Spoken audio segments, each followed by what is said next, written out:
Welcome to the center of the world.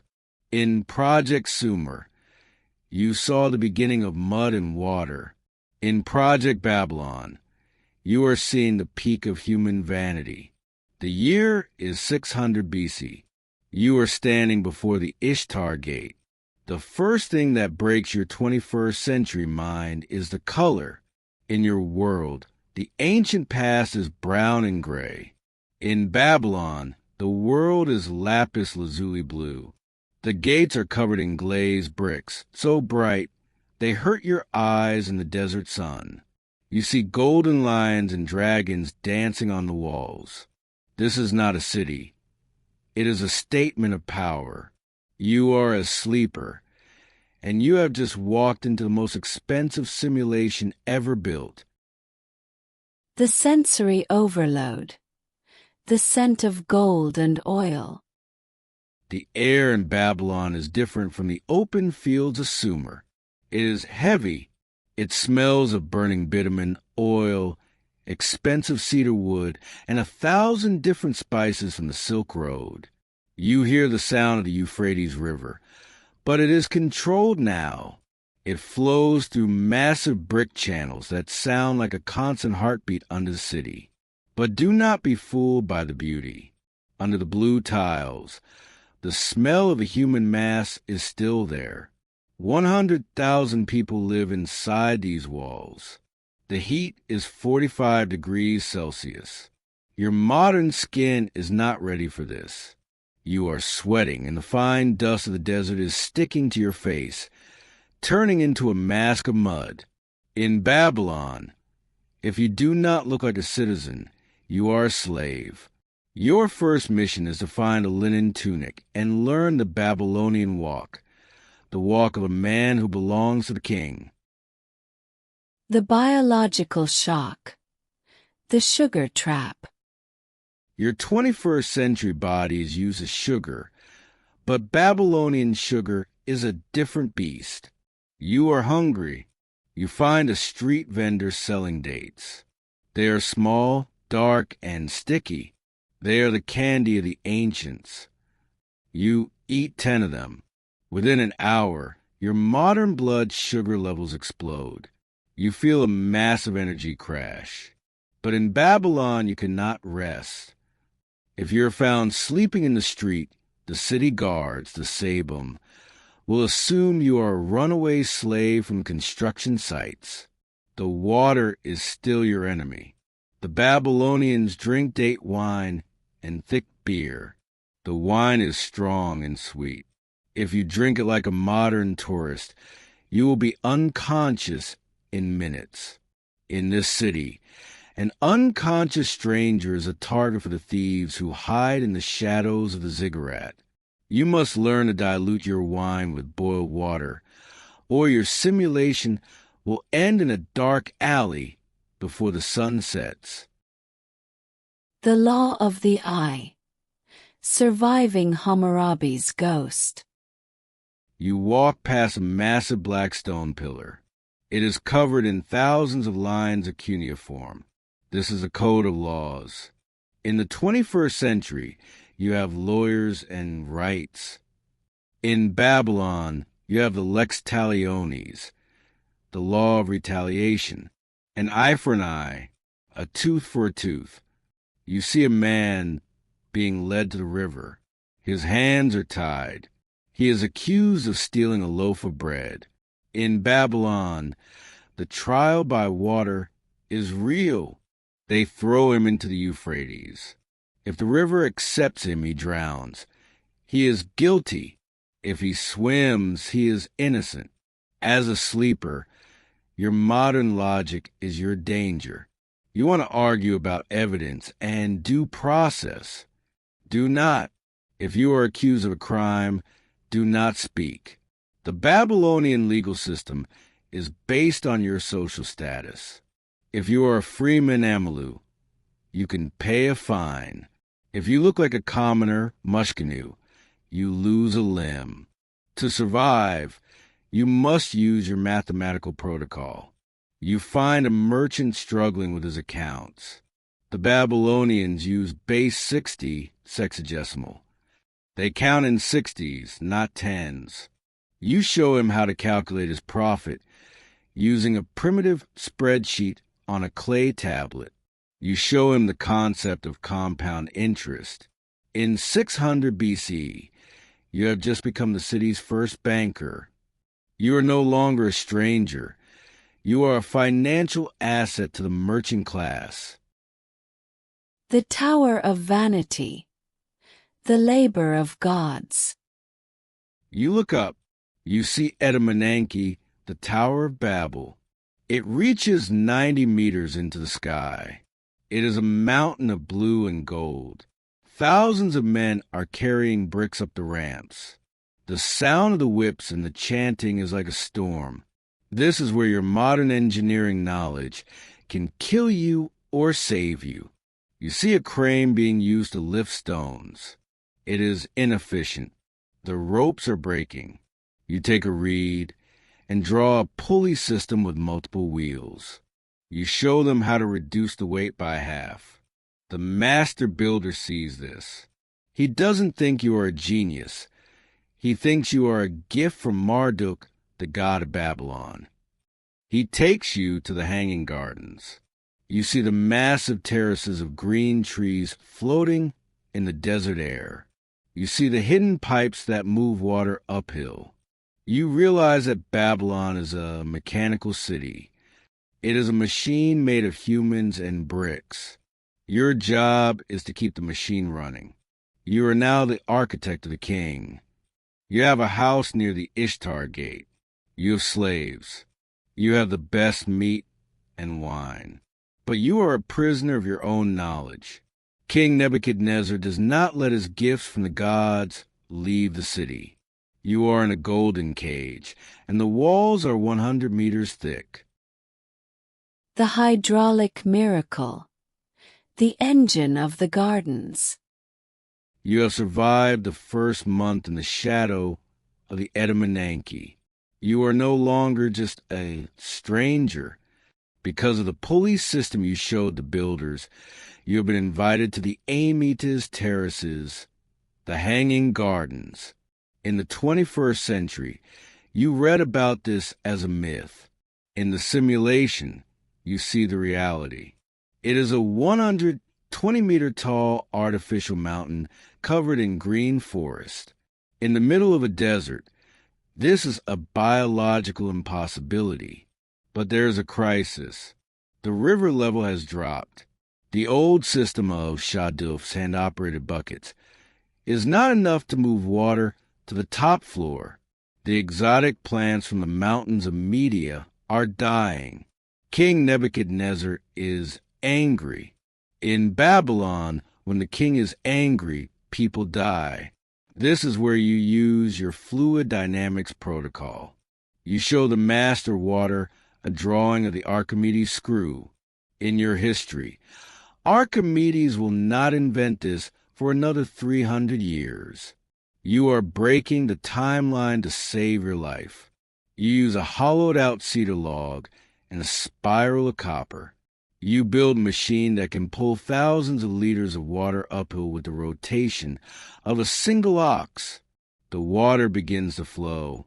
The sound of the artificial waterfalls returns.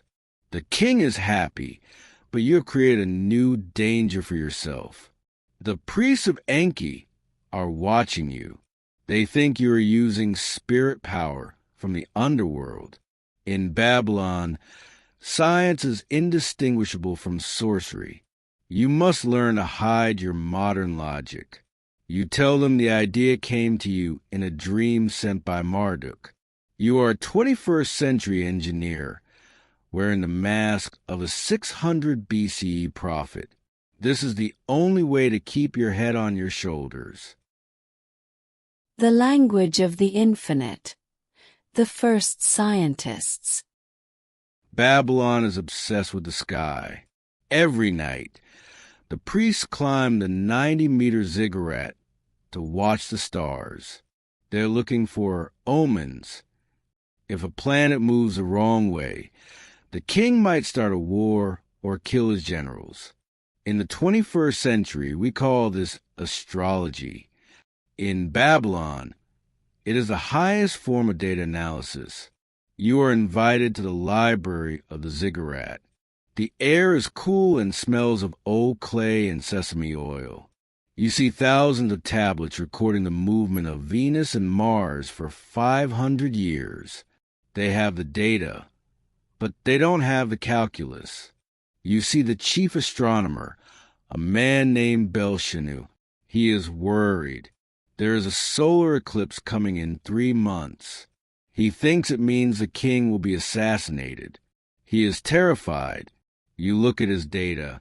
You use your sleeper memory of astronomical cycles. You do not talk about gravity or orbits. You talk about the great cycle of the heavens. You show him a faster way to calculate the eclipse using geometry. You predict the exact minute the shadow will touch the city. When the eclipse happens exactly as you said, Mushkenu falls to his knees. He thinks you are a god. But you realize the sleeper's sin. By predicting the future, you have taken away their free will. Now, the king will not make a single decision without asking you first. You have moved from a laborer to a high advisor, but your cage is getting smaller. You are now the most valuable piece of property in the Babylonian Empire. The Silver Ledger. The birth of the bank. You walk through the market of the sun. It is a chaos of noise. Merchants from India, Egypt, and the mountains of Anatolia are shouting. There is no paper money. There are only small rings of silver and bags of grain. You see the problem.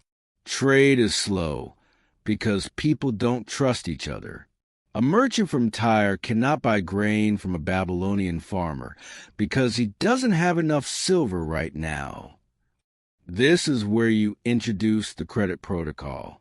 You show the merchants how to use promissory notes. You create a system where a clay tablet represents a debt. You introduce the concept of insurance. If a caravan is lost in the desert, the other merchants pay a small share to cover the loss. In the 21st century, this is basic finance. In 600 BCE, this is a revolution that doubles the wealth of a city in a single year. You are watching the birth of capitalism. You see the first banking families starting to grow, but you also see the dark side, debt. You see farmers losing their land because they cannot pay the interest you invented. You see families being sold into slavery because of a promissory note.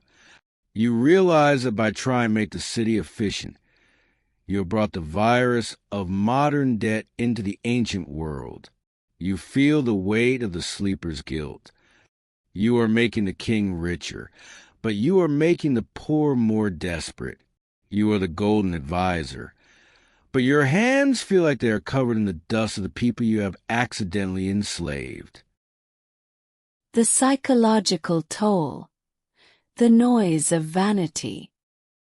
At night, you sit on the balcony of your house near the Ishtar Gate. The city of Babylon never sleeps. You hear the chanting from the temples, the crying of the slaves, and the sound of the king's lions. You miss the 21st century. You miss the sound of a car engine. You miss the blue light of a screen. In Babylon, everything is human-powered. Everything is made of blood, mud, and silver. You realize that progress is a story we tell ourselves.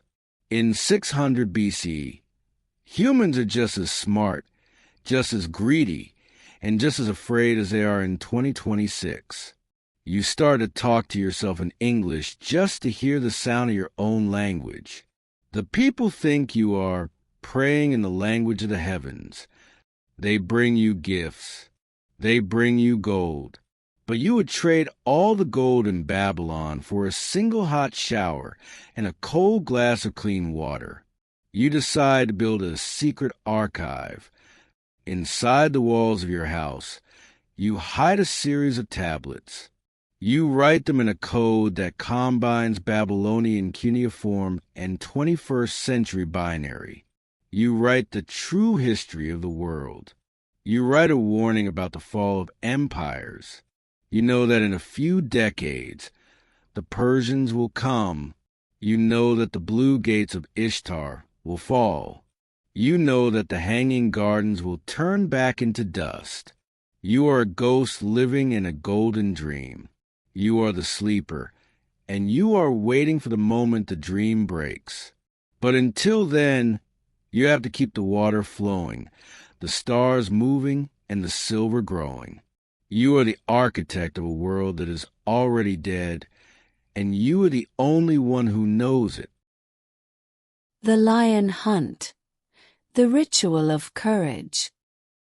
The year is 595 BC. You have been living in the Blue City for 5 years.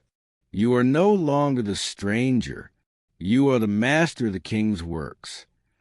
But in Babylon, a man's value is not just in his brain. It is in his courage. King Nebuchadnezzar invites you to the great lion hunt. In the 21st century, a hunt is a hobby. In Babylon, it is a political ritual. The king must show that he is stronger than the king of beasts. If the king fails, the gods have abandoned him. You are taken to the desert in a chariot of gold and cedar. The heat is like a physical wall. The smell of the desert is dry, metallic, and sharp. You see the lion. It is massive, a beast of the Mesopotamian marshes. The king prepares his bow, but you see the problem. The chariot is moving too fast. The wooden wheels are vibrating. In the 21st century, you know about shock absorption. You know about the pivot point. You do not take a weapon. You take a piece of leather and a spring made of bronze. You show the royal chariot maker how to attach the suspension to the axle. You show him how to use ball bearings made of polished stone and oil. When the king fires his arrow, the chariot is as steady as a rock. The arrow finds its mark.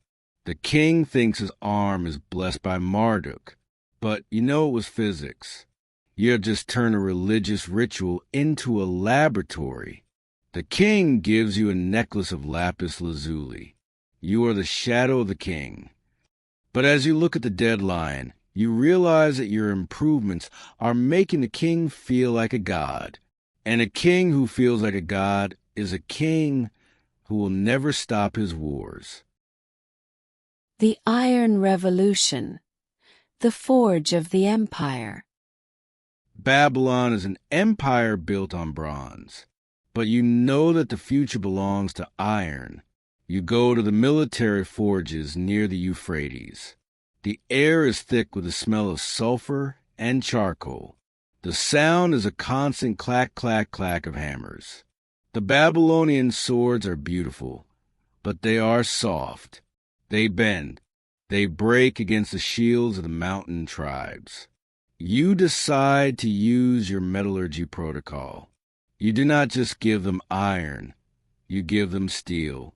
You show the blacksmiths how to use carbonization. You tell them to feed the fire with bone and leather. To them, it is a magical ritual. To you, the carbon from the organic material is entering the iron to create a harder alloy. You show them the secret of quenching, dropping the red-hot blade into a vat of oil to freeze the molecular structure. The result is a sword that never bends, a sword that can cut through a bronze shield like it is made of papyrus. You're just giving Nebuchadnezzar the atomic bomb of the 6th century. You watch the soldiers training with the new weapons. You see the power in their eyes. You have accelerated the history of violence. You feel the sleeper's regret. You came here to build gardens and banks, but to survive, you had to build a war machine. You realize that in every century, the first thing people do with progress is find a better way to kill their neighbors. You are the father of the Iron Army, and the blood of the future wars is already on your hands. The logistics of the Levant. The siege of Jerusalem. The king is moving west. He wants to conquer the lands of the Levant, including the city of Jerusalem. He takes 50,000 men into the desert. In the 21st century, you know that the biggest killer in an army is not the enemy. It is hunger and disease. Nebuchadnezzar asked for your help. He wants to move his army faster across the dry sands. You introduce the logistic protocol. You show him the concept of the supply chain. You do not carry the food with the soldiers. You build a series of depots along the way. You use your knowledge of preservation. You show the cooks how to dry meat using salt and smoke in a way that lasts for months. You show them how to store water in large, underground ceramic tanks lined with bitumen. Because of you, the Babylonian army does not starve. They reach the walls of Jerusalem with their full strength. You stand in the king's tent.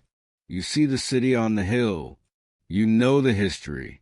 You know that this siege will end in the destruction of the Temple of Solomon. You know that the people will be taken as captives back to Babylon. You have the power to stop it. You could sabotage the supply line. You could miscalculate the engineering of the siege towers. But if you do, the king will know. In Babylon, failure is treason. You are a historian, and you are forced to watch the tragedy you helped to create. You realize that being a sleeper is not a game. It is a slow, psychological torture. You are helping the villains of history, because the alternative is your own death. The architecture of fear. The impregnable walls. You return to Babylon. The city is growing. The king is obsessed with his legacy. He wants to build a wall that will last for 1,000 years. He wants a wall that even a god cannot break. You use your structural engineering protocol. You do not just use bricks and mud. You introduce the concept of reinforcement. You show the builders how to use bitumen mortar mixed with reeds and gravel. This creates a primitive version of asphalt concrete. You design a double wall system. Between the two walls, you fill the space with compressed sand and rubble. This makes the wall elastic. If a siege engine hits the wall, the sand absorbs the energy. It is the same principle used in modern earthquake-resistant buildings. The walls of Babylon become the wonder of the world. They are so wide that 2 chariots can race on top of them. The city is safe, but you see the psychological effect. The people of Babylon feel too safe. They become arrogant. They stop looking at the horizon. You know the truth. You know that in the future, the Persians will not break the walls. They will walk under them by diverting the river.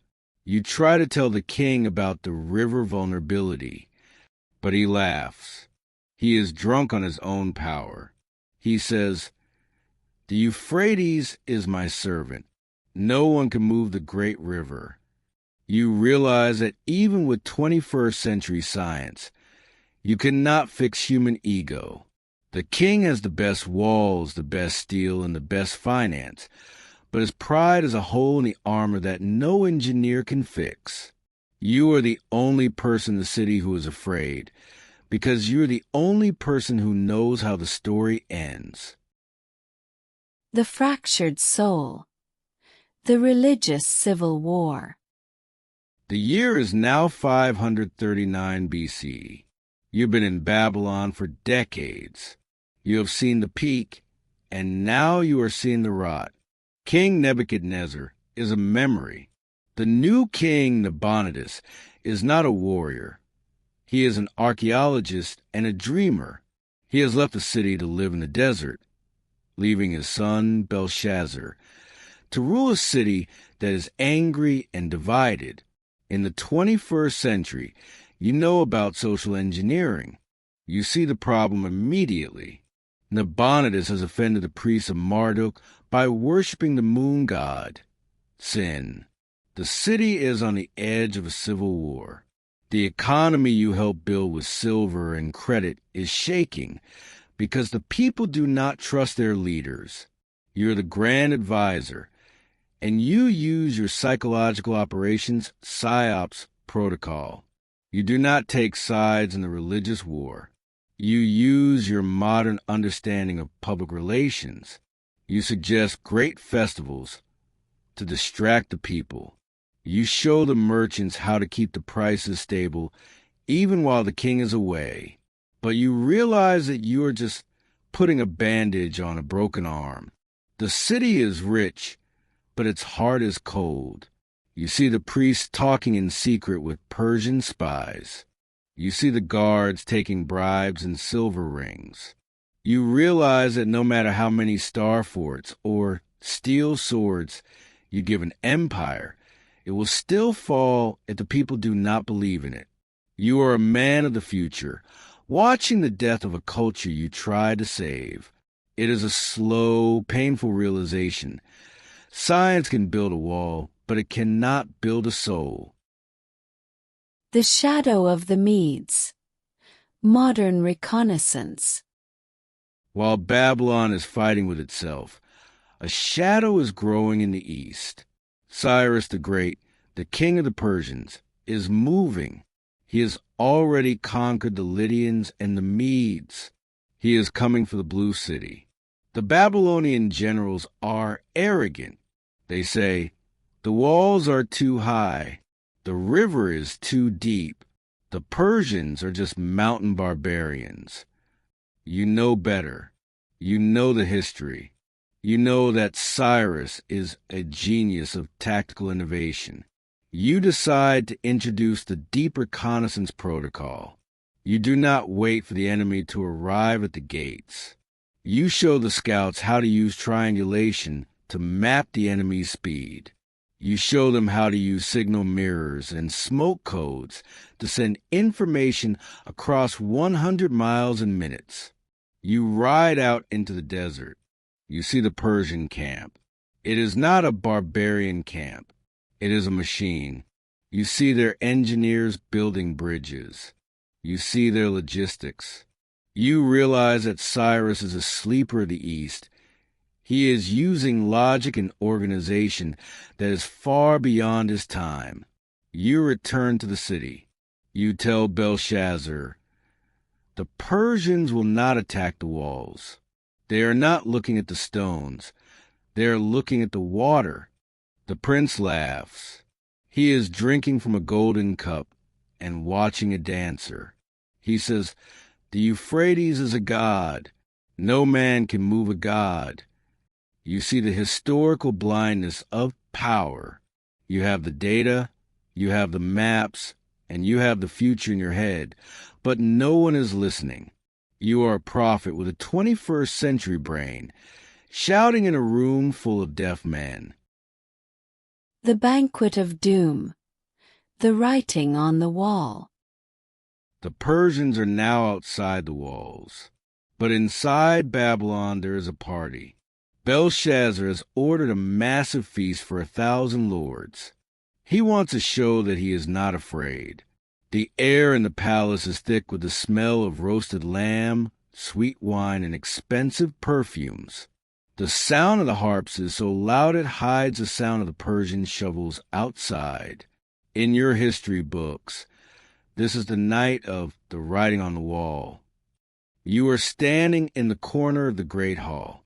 You see the prince drinking from the holy vessels taken from the temple of Jerusalem. Suddenly, the room goes silent. A hand, not a human hand, begins to write on the blue glazed wall. Emieni, Emieni, Tekel, Parson. The prince turns pale. The magicians and the priests are terrified. They cannot read it.